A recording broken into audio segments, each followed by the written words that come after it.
juste avant d'entamer notre étude ce soir, je vais chercher une boucle pour oublier la mienne. oui, juste avant, nous allons prier ensemble. Prions, s'il vous plaît. Père Céleste, merci Seigneur encore une fois pour la révélation des choses à venir, l'eschatologie Seigneur. Merci pour les derniers temps que tu décris dans ta parole. Non seulement tu parles des origines, Père, dans la Bible, mais tu parles aussi de ce que tu t'apprêtes à faire dans l'avenir. Et merci que la Bible est un livre surnaturel qui révèle des événements extraordinaires. Alors, Père Céleste, j'aimerais te demander que tu puisses bénir notre temps ensemble. Seigneur, que tu puisses nous aider à comprendre notre bienheureuse espérance. Et Seigneur, qu'on puisse se réjouir, Père, dans le fait qu'un jour, nous allons être dans ta présence et nous allons rentrer, Père, dans la liberté des fils de Dieu. Gloire à ton nom. Bénis cette étude, Père, nous te prions. Au nom du Seigneur Jésus. Amen. Amen. Donc, lorsqu'on a regardé la semaine passée, l'introduction, on était rendu à l'approche que nous allions utiliser. Vous vous souvenez qu'il y a 4 approches générales qui sont utilisées pour interpréter la parole de Dieu ou pour interpréter la prophétie biblique. Et je vous les répète juste rapidement. Premièrement, la perspective qui est allégorique. Ce qu'elle fait, c'est qu'elle ne se limite pas au texte biblique. Elle ne s'arrête pas au contenu biblique, mais elle peut un peu trafiquer et falsifier le passage sans aucun problème. Et malheureusement, il y a des gens dans les milieux évangéliques qui ont cette approche-là, pas seulement pour la prophétie, mais qui ont l'approche aussi envers presque n'importe quoi dans les Écritures. Ensuite, on a l'approche qui est prétériste, du passé.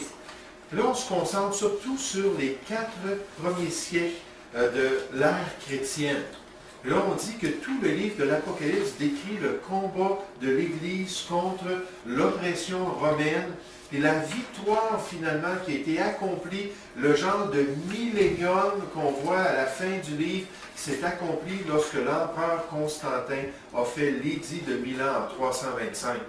Là, on dit que c'est là que se complète le livre de l'Apocalypse. Donc, ça ne parle pas des choses à venir, mais puis encore une fois, on interprète les événements de l'histoire pour les faire agencer avec ce qu'on retrouve dans le livre de l'Apocalypse. Ensuite, la perspective historique. Celle-là, c'est un peu comme le prétérisme, puis certainement c'est allégorique. C'est que ça dit que le livre de l'Apocalypse ne doit pas être compris littéralement comme une séquence de choses à venir, mais bien plutôt comme décrivant l'expérience de l'Église à travers son histoire. Puis on décrit la période de l'Église dans le livre de l'Apocalypse. Et dernièrement, la dernière perspective, c'est la perspective littérale, ou la perspective qu'on appelle historico-grammaticale. Et cette perspective-là veut honorer l'inspiration de Dieu, veut honorer ce que Jean a mis par écrit, puis ce qu'il a envoyé aux 7 églises, puis veut honorer ce que les chrétiens ont compris lorsqu'ils ont reçu le message, puis il veut suivre des règles grammaticales qui sont normales envers n'importe quel texte biblique. Analysant le contenu, faisant des études de mots, s'assurant de bien comprendre le mot dans son utilisation d'alors, puis aussi s'assurant de suivre tout simplement une méthode d'interprétation qui honore le style littéraire. Souvent, les gens, en justifiant ces approches-là, vont se concentrer sur le fait que les textes bibliques prophétiques, comme le livre de l'Apocalypse, ont beaucoup de symbolisme. Il y a beaucoup d'images qui nous sont données, et ils disent, mais on ne peut pas vraiment comprendre le livre prophétique dans son sens normal, parce que le style littéraire nous montre que ce n'est pas le cas. Mais vous savez, ce n'est pas tout à fait le cas non plus lorsqu'on étudie la prophétie. Oui, il y a de l'imagerie. Oui, il y a beaucoup de choses. On va nous parler de quelque chose qui est comme un lion, ou quelque chose qui était comme le soleil, ou comme une étoile. Là, on voit qu'il y a des similes, puis il y a des comparaisons qui sont faites, il y a beaucoup d'imagerie, mais il y a toujours une vérité claire et nette qui ressort du texte.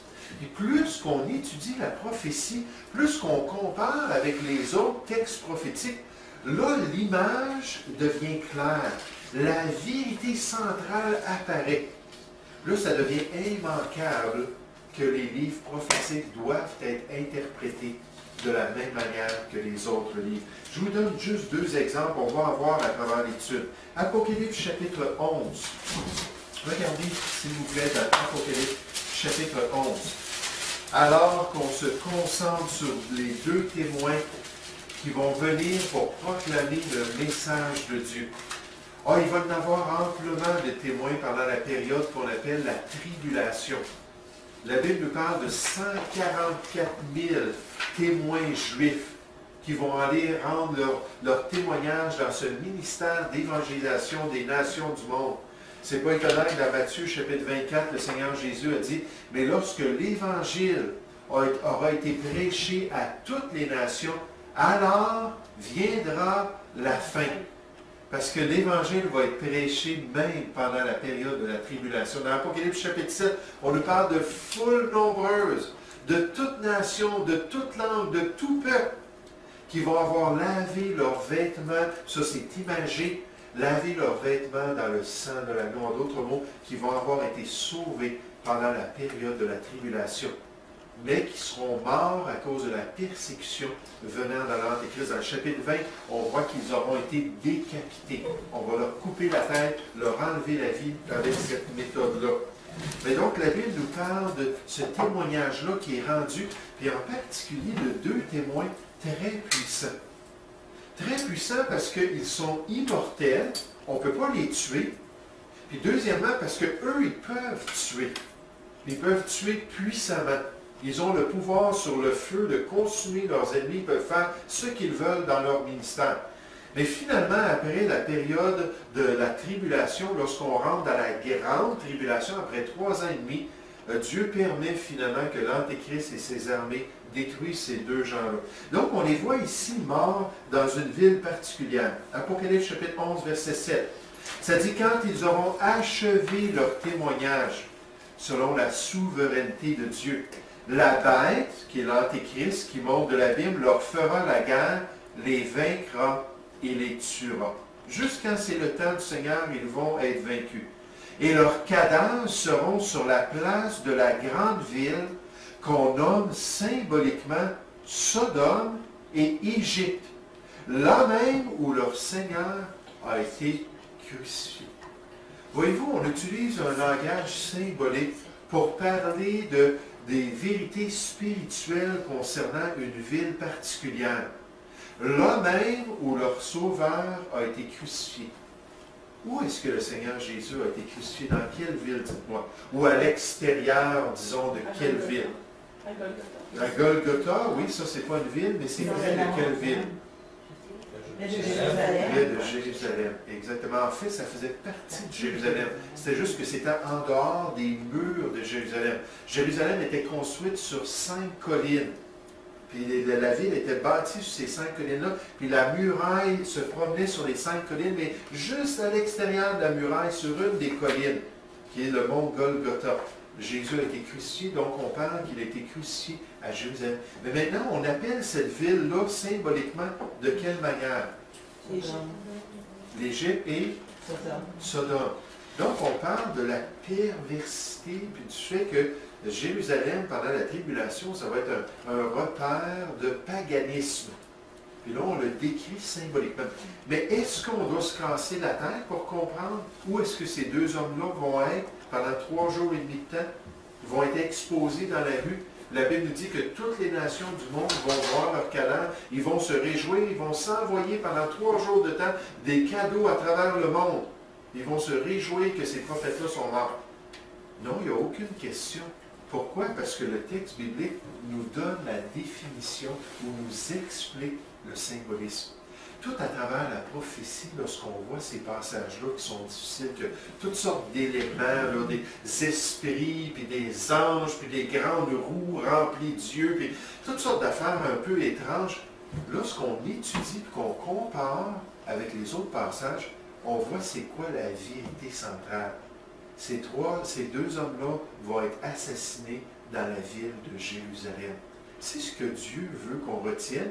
Puis nécessairement, il nous explique l'état spirituel de cette ville-là par le symbolisme. Regardez un autre exemple. Apocalypse chapitre 17. Apocalypse chapitre 17. L'interprétation littérale ou historico-grammaticale de la Bible tient en considération le style littéral. Il ne met pas de côté le fait que des passages qu'on ne peut pas tout prendre ce qui est dit. Alors, on ne peut pas regarder là, dans Apocalypse chapitre 9, ces créatures qui sortent de l'abîme, qui sont considérées, comparées à des sauterelles, avec un visage d'homme, avec une gueule de lion, avec des cheveux d'une femme, puis avec une cuirasse. Puis on ne peut pas regarder cela et dire, bon, ben là, on parle de vraies sauterelles, que Dieu va avoir habillé, puis il va avoir mis une perruque sur la tête, bien sûr. Non, non, on parle de créatures surnaturelles. Mais on a quand même la caractéristique, ils vont tourmenter les gens pendant 9 mois, n'est-ce pas? Puis pendant cette période de temps-là, les gens ne pourront pas mourir. Ça va être un des fléaux qui va s'abattre sur les inconvertis, ceux qui ne seront pas les serviteurs de Dieu, mais qui vont avoir la marque de l'Antéchrist, qui auront fait leur choix. Ces gens-là vont être tourmentés par ce fléau-là. Tant de fléaux. En fait, il y a 21 fléaux qui vont s'abattre pendant la période de la grande tribulation. Donc, quand on regarde cela, il y a du symbolisme pour imager, pour mettre un impact littéraire. Mais la vérité est là. Puis de dire qu'on ne peut pas arriver à une conclusion qui honore Dieu, puis qui honore sa révélation, c'est totalement faux. Puis c'est pour ça que la meilleure méthode, c'est la méthode littéraire. Qu'on respecte Dieu et son inspiration biblique. Regardez un autre exemple, Apocalypse chapitre 17, au verset 3. C'est-à-dire, il me transporta en esprit dans un désert. Et je vis une femme assise sur une bête écarlate, pleine de noms de blasphème, ayant 7 têtes et 10 cornes. Ce n'est pas la femme là, qui a 7 têtes et 10 cornes, c'est la bête sur laquelle elle est assise. Cette femme était vêtue de pourpre et d'écarlate et parée d'or, de pierres précieuses et de perles. Elle tenait dans sa main une coupe d'or remplie d'abominations et des impuretés de sa prostitution. Sur son front était écrit un nom, un mystère, quelque chose de caché. Babylone la grande, la mère des prostituées et des abominations de la terre. Je vis cette femme ivre du sang des saints, donc elle a persécuté les saints, et du sang des témoins de Jésus. Et en la voyant, je fus saisi d'un grand étonnement. Et vous savez, ceux qui ont été utilisés par Dieu pour nous donner la prophétie biblique, bien souvent en face des révélations qu'ils recevaient, en face des visions, des songes, bien souvent ils étaient étonnés, ils étaient surpris. Mais là, alors que Dieu commence à leur expliquer cette imagerie-là, il leur donne les détails, puis il leur permet de comprendre, puis de saisir la vérité. C'est exactement la même chose pour nous aujourd'hui, quand on étudie la Bible. Ah, il y a tout le symbolisme, je ne comprends rien. Attends un petit peu. Regarde, Dieu te l'explique. Le verset 8. La bête que tu as vue était, et elle n'est plus. Elle doit monter de l'abîme et aller à la perdition. Et les habitants de la terre sont ceux dont le nom n'a pas été écrit depuis la fondation du monde dans le livre de vie, ceux qui ne sont pas des sauvés, s'étonneront en voyant la bête, parce qu'elle était, qu'elle n'est plus, et qu'elle reparaîtra. C'est ainsi l'intelligence qui a de la sagesse, le discernement spirituel. Les 7 têtes sont 7 montagnes, sur lesquelles la femme est assise. Ce sont aussi 7 rois. 5 sont tombés. On va regarder tous ces détails-là. Un existe et l'autre n'est pas encore venu. Et quand il sera venu, il doit rester un peu de temps. La bête qui était et qui n'est plus est elle-même un 8e roi. Et elle est du nombre des 7 et elle va à la perdition. Les 10 cornes que tu as vues sont 10 rois qui vont s'allier avec l'Antéchrist. On nous parle des 10 orteils, les 10 rois, les 10 cornes à travers la prophétie biblique. Ça va être 10 géosections de la terre. La terre, pendant la tribulation, va être divisée. Ce ne sera plus les nations comme aujourd'hui. On va avoir 10 géosections. Et il va y avoir un roi sur chaque section. Ces rois-là vont s'unir à l'Antéchrist pour faire un empire mondial, international. Et donc, ce sont verset 11, et la bête qui était, verset 12. Les 10 cornes que tu as vues sont 10 rois qui n'ont pas encore reçu de royaume, mais qui reçoivent autorité comme roi pendant 1 heure avec la bête. Ils ont un même dessein, un même objectif. Et ils donnent leur puissance et leur autorité à la bête. Ils combattront contre l'agneau à la bataille d'Armageddon. Lorsque toutes les nations du monde, ces 10 sections-là du monde, vont se réunir ensemble pour attaquer Jérusalem, puis quand Jésus va paraître pour délivrer les Juifs, pour tourner leurs armes contre lui. Puis dans la prophétie biblique, dans Zacharie, on dit que l'Éternel, lorsqu'il va déchirer les cieux et qu'il va descendre sur la terre pour détruire les armées ennemies du monde, qu'un faisceau lumineux va sortir de sa bouche et va les consumer sur place. Ils n'auront même pas le temps de tomber à terre, que les orifices de leurs yeux vont fondre, que leur langue va fondre, que leur corps va être consumé. Puis ensuite, ils vont tomber morts, toutes les armées à la bataille d'Armageddon. Et là, on est en train de nous décrire ça, mais d'une manière symbolique, mais nous disant, ça va se produire. Ils vont se lever contre l'agneau, et l'agneau les vaincra, parce qu'il est le Seigneur des seigneurs et le Roi des rois. Et dans le chapitre 19, on voit ces armées-là, puis le Seigneur Jésus qui va les confronter avec ses armées, puis il va détruire ces nations-là. Puis là, on peut se tourner vers la prophétie dans l'Ancien Testament qui nous parle de ces événements-là, puis tous les autres passages. Puis là, oups, on place les morceaux du casse-tête. Puis là, on a une image très claire qui nous montre qu'est-ce que Dieu s'apprête à faire dans les derniers temps. L'impiété des nations du monde, l'esprit d'iniquité qui va agir sur cette terre, la puissance d'égarement qui va saisir tous ceux qui n'auront pas cru à l'Évangile, mais qui auront pris plaisir à l'injustice. Là, toutes ces vérités-là viennent ensemble. Puis moi, c'est un des sujets de la prophétie que j'ai le plus aimé dans mes cours bibliques. Je me disais, c'est tellement riche, c'est tellement extraordinaire. Puis malheureusement, c'est tellement négligé par la plupart des chrétiens, parce qu'ils ne prennent pas le temps de lire et d'étudier ces passages-là.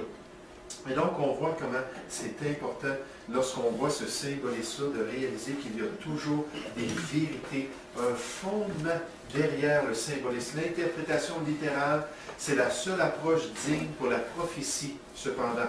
C'est la méthode d'interprétation littérale. Cette méthode estime que la prophétie biblique écrite dans un langage humain régulier devrait être interprétée d'après les règles qui gouvernent la communication écrite.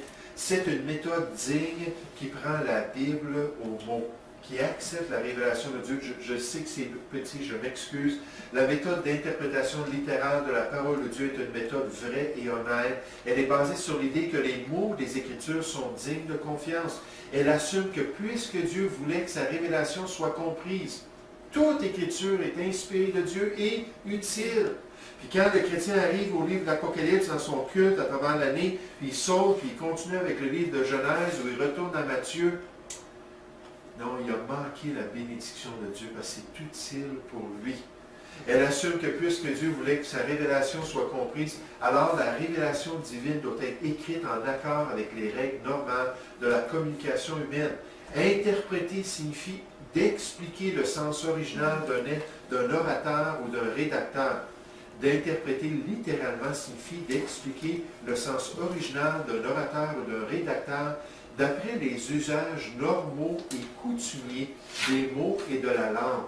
L'interprétation littérale de la Bible signifie simplement d'expliquer le sens original de la Bible d'après les usages normaux et coutumiers de son langage. Pour déterminer les usages normaux et coutumiers du langage biblique, il est nécessaire de considérer les règles acceptées de la grammaire et de la rhétorique, aussi bien que les données historiques et culturelles des temps bibliques. Ainsi, la méthode littérale de l'interprétation est aussi nommée la méthode historico-grammaticale. Ce n'est pas la méthode la plus facile. Ce n'est pas quelque chose qui va se faire juste naturellement. Ça prend de l'effort. Puis c'est pour ça que Dieu nous appelle à être des étudiants des Écritures. Donc, j'aimerais commencer ce soir la leçon numéro 1, puis commencer à étudier Apocalypse chapitre 1. Cette semaine, je vous encourage à lire les pages 12 à 17. Je sais qu'il y en a qui sont rendus bien plus loin que cela. Mais lire les pages 12 à 17 pour nous préparer pour le chapitre 2. Donc, j'aimerais qu'on puisse regarder la révélation de Jésus-Christ. Vous devriez tous avoir cette feuille-là en votre possession. la feuille leçon numéro 1, la révélation de Jésus-Christ. Donc, si on prend Apocalypse chapitre 1, puis on le garde ouvert, on va pouvoir y faire référence au fur et à mesure qu'on regarde ce premier chapitre, qui est vraiment un chapitre qui est fondamental dans l'étude du livre de l'Apocalypse. Mais premièrement, j'aimerais parler de la structure du livre de l'Apocalypse. Si vous regardez au verset 19, c'est tellement intéressant qu'un livre que les gens disent qu'on ne peut pas comprendre, un livre qui est trop difficile, Dieu nous donne des détails précis. Puis il nous dit, voici comment j'ai écrit, comment tu vas écrire ce livre. Voici les 3 grandes divisions du livre de l'Apocalypse. Regardez au verset 19.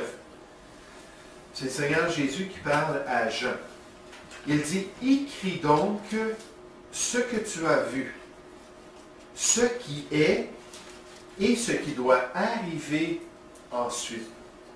Puis en disant cela, Jésus révèle exactement les 3 divisions du livre de l'Apocalypse. Si on regarde ici, écris donc ce que tu as vu. Ça, c'est ce qui s'est passé lorsque Jean a reçu la révélation. Ah, excusez, je dois juste aller... Oh, attendez un petit peu. La nature de la vision... Non, je suis trop loin. J'ai pas cela dans mes notes. Je suis désolé dans la présentation PowerPoint. Mais donc, sur votre feuille, on a la charte numéro 1 qui est à la page 10 de votre livre. Et sur votre feuille, on a le point A, ce que tu as vu. Ce que tu as vu, c'est tout simplement quand Jean était sur l'île de Patmos, puis le Seigneur Jésus lui est apparu, puis a commencé à lui révéler le livre de l'Apocalypse. Donc ça se trouve à la page 1 de notre section, la révélation de Jésus-Christ. Le point 1, c'est la structure du livre, puis la lettre A, c'est ce que tu as vu. Donc, il parle de la vision de Jean lorsqu'il a reçu le livre de l'Apocalypse. Lorsqu'il a reçu le mandat d'écrire le livre de l'Apocalypse, ça nous parle du chapitre 1. D'accord? Donc, Jésus a dit, là, je veux que tu écrives premièrement le chapitre 1. Ça, c'est la première section. Ensuite, dans la deuxième section, il dit « ce qui est ». Toujours verset 19. Écris ce que tu as vu, ensuite « ce qui est ». Ça, c'était le contexte des 7 églises, ce elles étaient en train de vivre. Donc, à la lettre B, ce qui est, c'est la vision de la révélation offerte aux 7 églises. Ça se trouve à être les chapitres 2 et 3. Donc, le chapitre 1, c'est quand Jean a vu le Seigneur Jésus, puis il a eu les instructions du Seigneur Jésus. Ensuite, le chapitre 2, ce qui est, c'est la réalité de ce que les églises étaient en train d'expérimenter.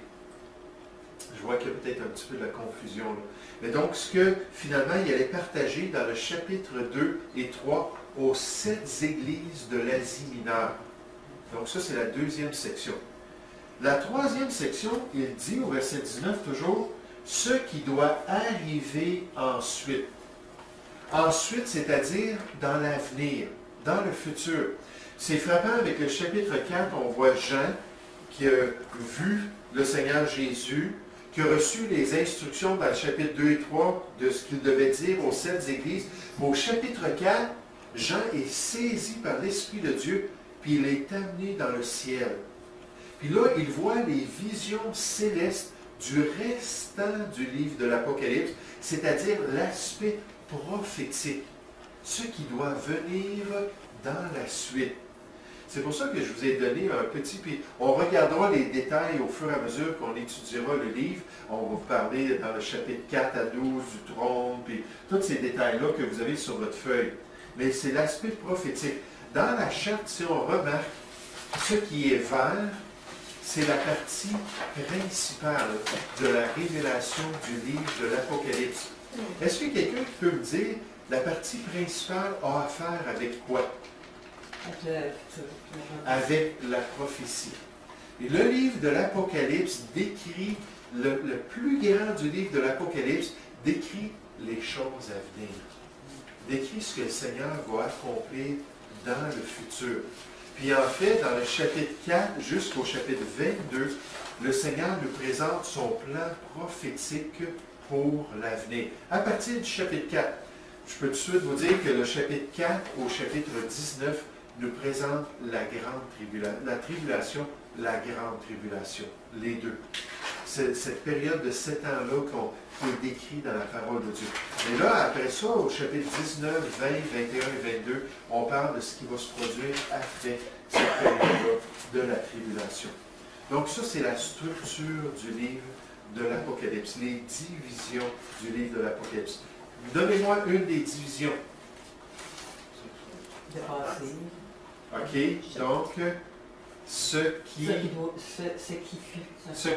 vu. Ce que tu as vu. OK, donc là, c'est le chapitre 1, la vision, quand il va voir le Seigneur Jésus, il va apprendre les instructions. Ensuite, une autre division. Ce qui est, chapitre 2 et 3, puis là, ça parle de quoi? Du présent. Du présent, mais de quoi? Que les 7 églises, Jésus a dit, là, tu vas envoyer ça aux églises, parce que là, ils vivent de quoi en ce moment? Là, Jésus va décrire ce qui se passe dans les églises, il va leur donner ses instructions, ses préceptes, pour qu'ils se mettent en règle. Et je pense que juste l'église d'Éphèse, à part la question de son premier amour, c'est la seule église qui n'a pas une grande réprimande de la part du Seigneur Jésus. Et donc, là, il voulait vraiment qu'il les avertisse. Puis ensuite, il dit, là, la dernière section, on va parler de quoi? De l'avenir. Ça, c'est la plus grande section. La description des événements futurs dans le plan de Dieu. Et commençons comme Jean avec la première partie, la vision de Christ, ou le chapitre 1. Donc, on voit premièrement la nature de cette vision. Si vous voulez suivre dans vos Bibles avec moi, on le dit au verset 1, révélation de Jésus-Christ. Le mot révélation dans l'original, c'est apocalyptis. Ça n'a pas d'importance pour vous. Mais le mot apocalyptis, c'est la base du titre du livre, qui est le livre de l'Apocalypse. Le mot veut dire une révélation ou un dévoilement. C'était l'idée, lorsqu'il y avait une pièce de théâtre à cette époque-là, il y avait des gros amphithéâtres dans le monde grec, lorsqu'on se préparait à voir les acteurs, les hypocrites qu'on les appelait. Pourquoi? Parce que dans les pièces, ils mettaient un visage, quand ils étaient fâchés, ils ne voulaient pas que les gens soient des vrais acteurs comme aujourd'hui. On pense à un acteur, aujourd'hui, il fait une scène romantique. Oh, je t'aime tellement, mon amour. Puis oh, une scène épeurante, puis là, tu vois la personne. Puis là, on voit leur visage, puis on voit leur positionnement, puis on voit leur état d'âme. Puis là, ils sont vraiment des acteurs. Mais dans les pièces de théâtre, ça ne se faisait pas comme ça. On était des hypocrites, on cachait notre vrai visage. Et quand la pièce débutait, il y avait un grand rideau. Là, on ouvrait le rideau. Là, c'était le dévoilement de la scène. Le dévoilement du scénario. Puis là, la pièce commençait. Mais cette action-là de dévoiler, c'était le mot apocalyptis. Puis là, on nous dit que dans le livre de l'Apocalypse, on nous dévoile la personne du Seigneur Jésus-Christ. On révèle le Seigneur Jésus-Christ. Donc, c'est-à-dire révélation de Jésus-Christ que Dieu lui a donné pour montrer à ses serviteurs les choses qui doivent arriver subitement. Le mot bientôt ici, je vais vous donner une charte qui va expliquer l'origine du mot.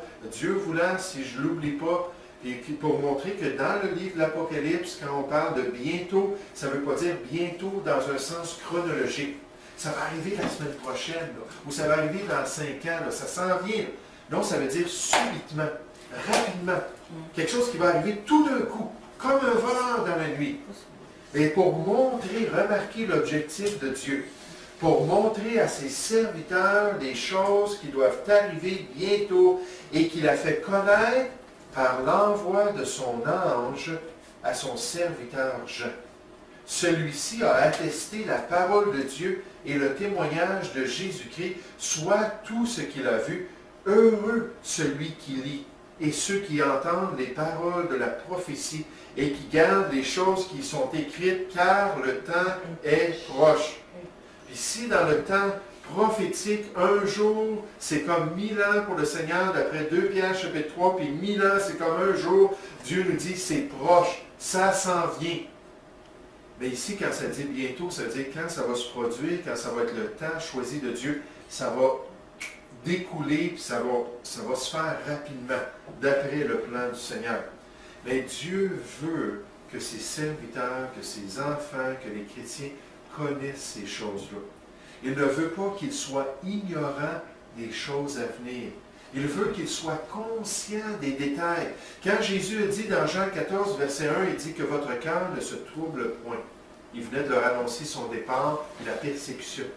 Il dit que votre cœur ne se trouble point. Il y a plusieurs demeures dans la maison de mon Père. Si ce n'était pas ainsi, je vous l'aurais dit. Est-ce que vous pensez que c'est important, les choses à venir pour Dieu? Oui, c'est important. Puis il nous révèle ces détails-là. Puis là, il dit, heureux celui qui veut entendre, heureux celui qui veut lire, heureux celui qui veut retenir les choses à venir, car le temps est proche. Donc, premièrement, on a la nature de la vision. Le type du livre. Le type du livre vient de Jésus-Christ lui-même, la révélation de Jésus-Christ. Parce que Jésus est la source et le sujet du livre de l'Apocalypse. C'est lui qui est là pour le révéler, c'est lui aussi qui est là pour l'accomplir. Parce qu'en grande partie, c'est l'accomplissement de son intervention sur la terre dans l'avenir. Ben oui. À un moment donné, dans un des messages, tu avais dit que heureux, ça veut dire béni. Oui. On veut la bénédiction de Dieu. Oui, c'est pas juste heureux, pour moi, c'est plus profond encore. Oui, la bonne main de Dieu qui nous accompagne parce qu'on l'étudie. Et donc, Jésus-Christ est la révélation même du livre. Il est la source de cette révélation. Vous savez, c'est pas étonnant. Jésus-Christ est appelé la parole de Dieu dans Jean 1:1.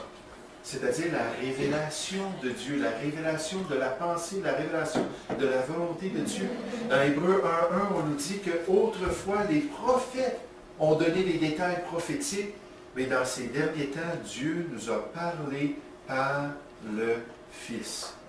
Puis le Fils a beaucoup de choses à dire concernant l'avenir. Regardez dans le livre de l'Apocalypse, Apocalypse chapitre 5.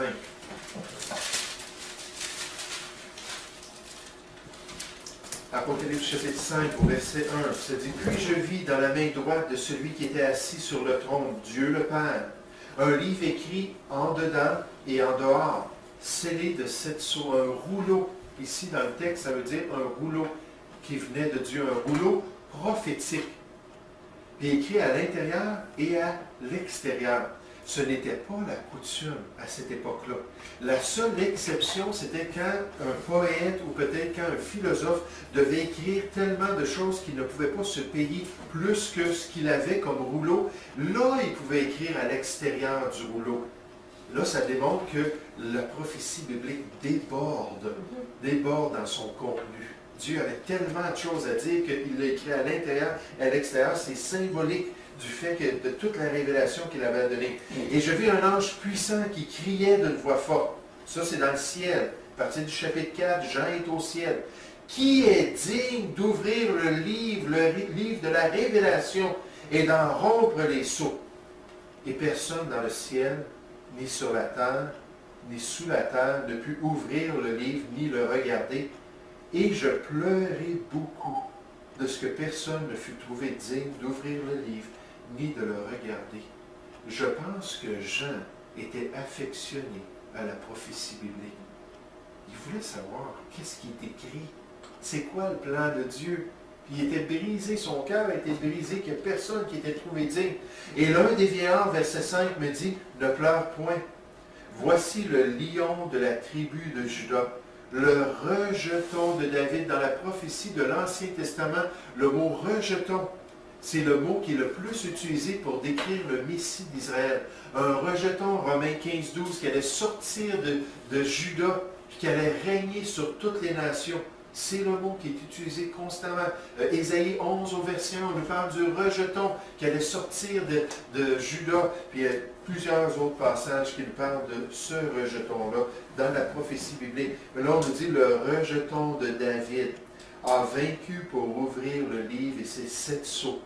Verset 6, « Et je vis au milieu du trône et des 4 êtres vivants, au milieu des véans, un agneau qui était là comme immolé.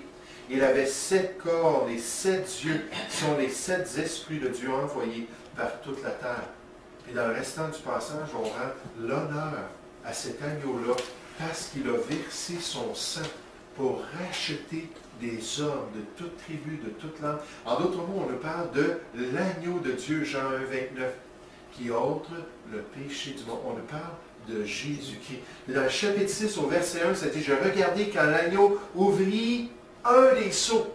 En ouvrant le premier sceau, il part la série de 21 fléaux qui allaient s'abattre sur la terre. » Puis là, on voit que c'est Jésus-Christ lui-même qui est en charge de la révélation prophétique. Dans l'Apocalypse chapitre 19, on n'ira pas le voir, mais du verset 10 à 13, on voit le Seigneur Jésus descendre du ciel avec ses armées. Puis on nous dit que sur sa cuisse était écrit un nom. Est-ce qu'il y a quelqu'un qui sait c'est quoi le nom qui est écrit sur la cuisse? La parole. Ah, c'est la parole de Dieu, c'est ça. Donc Jésus-Christ, son nom, c'est la parole de Dieu. Donc il est le révélateur, il est la source de la prophétie biblique. Oui, Yann? Tantôt, c'est parce que je croyais que les 7 esprits qui étaient, quand que, il y a eu ça avait à voir avec les 7 anges qui veillaient sur les 7 églises. Mais là, ça change. Vous venez de parler des 7 esprits, Oui. les 7 cornes et les 7 esprits de Dieu envoyés par toute la terre. C'est-tu... C'est un des passages, puis un des symbolismes que c'est difficile à expliquer, à savoir exactement ce que ça dit, parce que la Bible nous parle que dans le monde spirituel, il y a des milliards d'esprits. Là, on nous parle de 7 esprits particuliers. Ouais. L'interprétation en général, c'est que ça parle du Saint-Esprit dans sa perfection. C'est dur à le savoir. Moi, je crois que ça parle de l'Esprit de Dieu dans sa perfection, mais c'est dur à savoir si c'est ça. Mais ce ne sont pas les 7 esprits ou les 7 anges qui travaillent avec ces églises-là. Mais c'est des choses qu'on va regarder. Regardez dans votre texte à la page 4, le manuel à la page 4, concernant le Seigneur Jésus, comme le révélateur du futur, le révélateur de la prophétie. En bas de la page 4, dans votre manuel, on dit Christ, le révélateur du futur. Qu'est-ce que le futur nous tient en réserve? Qu'arrivera-t-il à notre famille dans le futur, à notre Église, à notre pays, aux nations du monde, à notre planète? Chaque nouvelle année débute avec une série de prédictions publiées dans les quotidiens, dans les périodiques. Une attention particulière est donnée aux pronostics de voyants et de psychiques. Les dévoués analysent les chartes d'astrologie afin de découvrir des indices concernant leur histoire personnelle à venir. Certains adeptes placent leur confiance dans le positionnement des feuilles de thé, dans les lignes de la main, dans des cartes occultes déposées au hasard sur une table. En contraste avec ces idées humaines faillibles, les croyants bibliques ont une autant plus certaine parole prophétique, qui est la parole inspirée de Dieu. Nous pouvons connaître les grandes lignes des événements majeurs du futur, puisque le Dieu omniscient a décidé de nous les révéler. Dieu demanda un jour concernant le patriarche Abraham, « Cacherai-je à Abraham ce que je dois faire ?» Genèse 18, 19. Dieu désire que son peuple soit au courant de son plan pour l'avenir, de ce qu'il va exécuter dans le futur, afin que ses enfants puissent vivre adéquatement dans le présent et qu'ils soient prêts pour demain.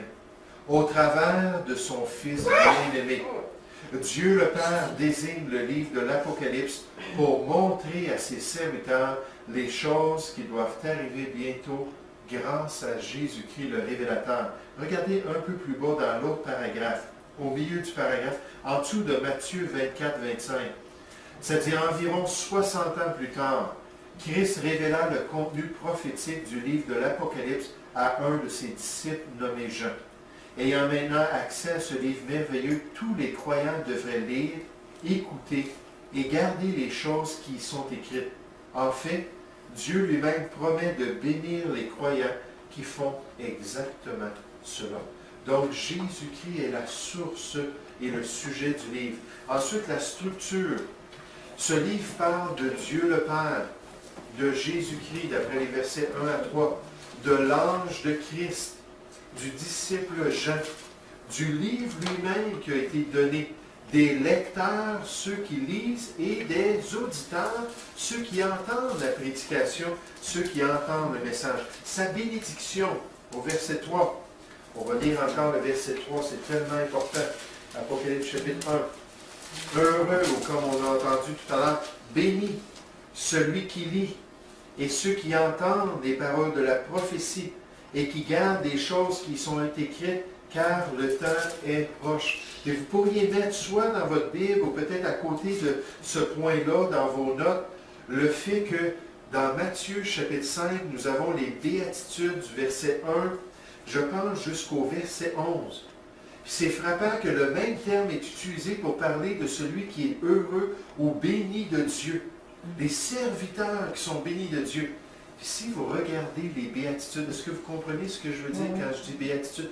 Heureux les pauvres en esprit, car le royaume de Dieu est à eux. Heureux les miséricordieux, car ils obtiendront miséricorde. Ainsi de suite. Mais à chaque fois dans les béatitudes, qu'on parle de quelque chose, de l'expérience du croyant béni, on dit il est béni à cause de l'avenir. C'est ça la grande bénédiction de connaître les choses à venir. Heureux serez-vous lorsque vous serez persécutés et lorsque vous serez outragés pour mon nom, car votre récompense sera grande dans le royaume Amen. de mon Père céleste. Amen. Constamment, ça parle de l'avenir et de la récompense. Constamment, ça parle de l'avenir et de la vraie réalité de l'enfant de Dieu. Et si on considère que les choses de cette terre et les épreuves d'ici-bas ne sont même pas à être comparées avec la gloire qui sera révélée pour nous, si on considère que notre vraie vie, c'est pas ici-bas, puis notre vraie cité, ce n'est pas sur cette terre, on attend celle qui nous est réservée. J'aimerais vous dire, si on pense au fait qu'un jour, on va habiter dans un manoir, dans le royaume de notre Père céleste, puis qu'on est capable de s'attacher à vivre pour lui, j'aimerais vous dire, on va être réellement béni. Amen. Parce qu'on va courir jusqu'à la fin, on va combattre le bon combat, on va achever notre course, puis un jour, la récompense va être là. Pourquoi? Parce qu'on va être conscient des choses à venir. C'est pour ça que Paul, dans Corinthiens 15, au verset 19, il a dit, ce n'est pas dans cette vie seulement que je vis pour le Seigneur. Il dit, il y a quelque chose qui s'en vient après ma résurrection qui va être encore bien meilleur que ça. Mais donc, d'avoir cette conscience-là, c'est-à-dire la bénédiction vient à celui qui lit, à ceux qui entendent et à tous ceux qui gardent le contenu spirituel du livre de l'Apocalypse. Regardez le chapitre 22 rapidement, on l'a déjà vu, mais juste pour confirmer. Dieu le dit au début du livre de l'Apocalypse, il le répète à la fin du livre de l'Apocalypse. Apocalypse chapitre 22 au verset 6 et le verset 7. Est-ce qu'il y a un volontaire ou une volontaire? Apocalypse 22, oui, Pauline. Et il me dit, ces paroles sont certaines et véritables. Et le Seigneur, le Dieu des esprits des prophètes, a envoyé son ange pour montrer à ses serviteurs les choses qui doivent arriver bientôt. Et voici, je viens bientôt. Heureux celui qui garde les paroles de la prophétie de ce livre. Oui, c'est ça. Donc, encore une fois, ça répète cette bénédiction-là. Maintenant, dans la structure du livre, on a la salutation. À cette époque-là, dans l'Empire grec, on avait toujours une manière d'écrire un livre. Puis quand on regarde les épîtres de Paul, de la manière, puis aussi de Jean, c'est très clair. Il commence en disant Paul, apôtre de Jésus-Christ. Donc, il s'introduit lui-même. C'est moi le rédacteur. Puis ensuite, il présente l'auditoire ou ceux qui vont recevoir la lettre. Il dit à tous ceux qui sont à Philippe, et ainsi de suite. Puis ensuite, il offre une bénédiction. Là, ça dit grâce, amour, miséricorde de la part de notre Dieu, de Dieu le Père, puis ainsi de suite. C'était toujours une structure similaire. On s'identifiait, ensuite on identifiait qui était notre auditoire ou ceux qui allaient recevoir notre épître. Puis dernièrement, on leur souhaitait la bénédiction de Dieu. Et Jean fait exactement la même chose. Verset 4. Jean aux 7 églises. Donc Jean, voici celui qui écrit le livre, À qui est-ce que je m'adresse? Aux 7 églises. Aux 7 églises qui sont en Asie. Que la grâce et la paix vous soient données de la part de celui qui est, qui était et qui vient, et de la part des 7 esprits qui sont devant son trône, et de la part de Jésus-Christ, le témoin fidèle, le premier-né des morts et le prince des rois de la terre. Donc ça, c'est vraiment la salutation de Jean. Il dit aux 7 églises qui sont en Asie. Il s'adresse à ces chrétiens-là. La salutation de la part de la Trinité. Et vous savez, je veux juste mentionner ce cours que j'ai modifié, j'ai traduit puis modifié, est basé sur une version anglaise qui, des fois, dans la version anglaise, il y a des petites variations dans ce qui est dit. Donc, moi, j'ai quand même gardé la structure, mais des fois, il y a des termes qui sont utilisés de plus. Il y a peut-être le mot Jésus-Christ au lieu de Jésus. Puis, le livre de l'Apocalypse, dans les 27 livres du Nouveau Testament, c'est le livre le plus difficile au niveau des variations des textes originaux. Il y a 5600 manuscrits originaux en grec. Du livre de l'Apocalypse, il y en a environ une centaine de copies du livre de l'Apocalypse. Mais il y a quand même pas mal de variations dans le livre. Donc, c'est pour ça que des fois, je veux dire, par exemple, la Trinité, on nous dit au verset 5, de la part de Jésus-Christ, le témoin fidèle, le premier-né des morts et le prince des rois de la terre. Mais non, si on commence au verset 4, pardon.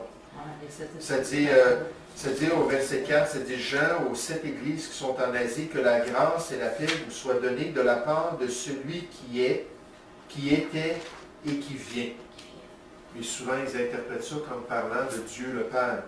Ensuite, de la part des 7 esprits qui sont devant son trône, là, on parle du Saint-Esprit dans sa perfection. Ça, c'est pas clair. Parce qu'on ne le dit pas. On ne donne pas le détail pour expliquer. Et de la part de Jésus-Christ, le témoin fidèle, le premier-né des morts, le prince des rois de la terre. Mais ils disent donc, c'est la Trinité même qui introduit cela aux 7 églises, puis qui leur offre là, le contenu du livre de l'Apocalypse. Donc, le Père est décrit comme celui qui est éternel et hors du temps, qui est, qui était et qui vient. Ensuite, l'Esprit est présenté comme celui qui est parfait, les 7 esprits. Le Fils est identifié au travers de ses fonctions rédemptrices de prophète, de roi et de sacrificateur. Voyez-vous, on n'a pas ces 3 éléments-là de la part de Jésus-Christ, le témoin fidèle, on peut dire prophète, le premier-né des morts et les princes, le prince des rois de la terre. J'ai gardé quand même la structure prophète, roi et aussi sacrificateur. Donc, à cet égard-là, la Trinité qui est introduite ici. Ensuite, on a la dédicace du livre. La dédicace du livre, verset 5 au verset 6. Premièrement, au verset 5 et 6, on nous parle de ce Christ, ce que Christ a déjà accompli pour nous, alors qu'on fait la dédicace. Premièrement, il nous aime, il nous a délivrés et il fit de nous des sacrificateurs et un royaume pour Dieu. OK, je suis allé trop vite, je pense. Non, c'est correct. C'est prophète. Prophète, roi et sacrificateur. Donc, dans la dédicace, ça dit ce que Christ a déjà accompli pour nous. On va lire les versets 5 et 6. Juste en passant, des éléments comme les 7 esprits, ça n'arrive pas souvent. Étonnamment, qu'on ne peut pas dire avec certitude ce que le texte est en train de nous donner, parce que la plupart du temps, Dieu décrit plus loin, dans un autre passage, ce qu'il veut dire. Malheureusement, pour la question des 7 esprits, ce n'est pas le cas. Donc ici, au verset 5, ça dit « De la part de Jésus-Christ, le témoin fidèle, le premier-né des morts, le prince des rois de la terre, à celui qui nous aime aujourd'hui. » J'aime tellement ça parce que c'est le présent de l'indicatif dans l'original. Ça, c'est un temps continuel. Il nous aime sans cesse. Jésus ne nous a pas juste aimés, puis il ne nous a pas juste aimés en mourant pour nous, puis il ne nous a pas juste aimés en s'offrant sur la croix. Aujourd'hui, le Seigneur Jésus nous aime encore. Qui nous a délivrés, c'est un fait historique dans notre pensée, de nos péchés par son sang, et qui a fait de nous un royaume et des sacrificateurs pour Dieu son Père. À lui soit la gloire, la puissance au siècle des siècles. Amen. Amen. Donc, c'est ce que le Seigneur Jésus a déjà accompli. Tournez à la page 6 dans le manuel. À la page 6, dans la section Christ le Sauveur. Le deuxième paragraphe.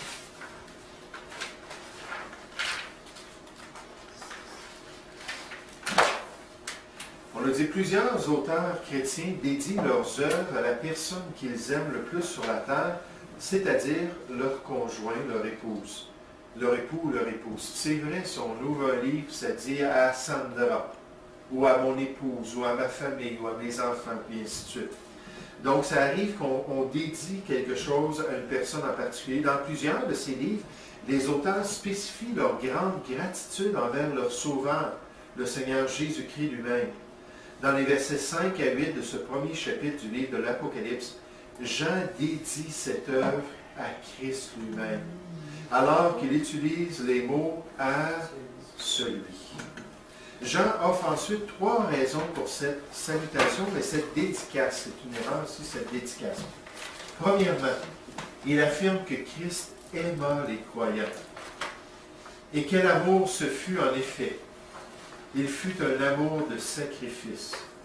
Le soir précédant son calvaire, Jésus déclara à ses disciples, « Il n'y a pas de plus grand amour que de donner sa vie pour ses amis. » La loi mosaïque ordonnait l'amour pour son prochain comme soi-même. Mais Christ offrit un nouveau commandement. Il dit, « Aimez-vous les uns les autres comme je vous ai aimé. Vous aussi, aimez-vous les uns les autres. » Cette instruction est maintenant le standard de l'amour. Elle consiste dans un amour vertical, divin, et un amour semblable à Christ. Deuxièmement, il affirma que Christ nous avait délivrés de nos péchés par son sang. Là, délivrés de... Oui, nous avait délivrés. OK, donc c'est correct. De nos péchés par son sang, verset 5. Ce nettoyage est une partie intégrale de la délivrance de la pénalité de la pollution du péché, afin que le croyant se tienne éternellement devant Dieu dans cette position de pureté et de sainteté. Christ illustre ce concept lorsqu'il lava les pieds des disciples dans Jean 13 au verset 10. Le sang de Christ peut laver le pire des pécheurs, incluant ceux qui commettent l'adultère, l'homosexualité, etc. Troisièmement, Christ a établi ses croyants comme un royaume et des sacrificateurs. Tous les croyants font partie d'un sacerdoce royal. Et nous avons le merveilleux privilège de pouvoir librement nous approcher du trône de la grâce, afin de pouvoir offrir des victimes spirituelles avec notre adoration et nos louanges. En plus de ce fait, nous allons régner avec Christ sur la terre durant son royaume millénaire. Donc, quand ça dit un royaume, dans certains manuscrits du livre de l'Apocalypse, ça dit des rois. Il a fait de nous des rois et des sacrificateurs pour Dieu, son Père. Puis dans la version anglaise, effectivement, c'est ce que ça disait. Donc ça, c'est ce que Christ a accompli dans le passé. Maintenant, deuxièmement, dans cette dédicace, Jean présente ce que Christ accomplira dans l'avenir. Verset 7, ça dit, « Voici, il vient avec les nuées, et tout œil le verra, même ceux qui l'ont percé. Et toutes les tribus de la terre se lamenteront à cause de lui. Oui, amen. » Puis Christ un jour va revenir glorieusement sur cette terre. Là, il y a plusieurs passages des Écritures qui nous disent ça. En fait, le retour de Christ, c'est un des grands thèmes de la parole de Dieu. Juste dans le Nouveau Testament, on a 300 références au retour de Christ. Un verset sur 20 parle du retour de Christ dans le Nouveau Testament. 24 des 27 livres du Nouveau Testament mentionnent le retour de Christ. C'est pour ça que quand on minimise la question prophétique, j'aimerais vous dire, on est en train de minimiser une question qui est majeure dans les Écritures. Regardez juste quelques passages dans le livre de l'Apocalypse. Apocalypse chapitre 6, parlant du retour du Seigneur Jésus. Il est venu la première fois comme l'agneau de Dieu pour amener la paix à l'être humain.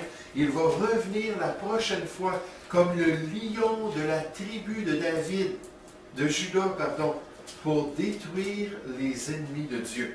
Et la Bible nous parle beaucoup de son retour. Nécessairement, il y a un élément du retour.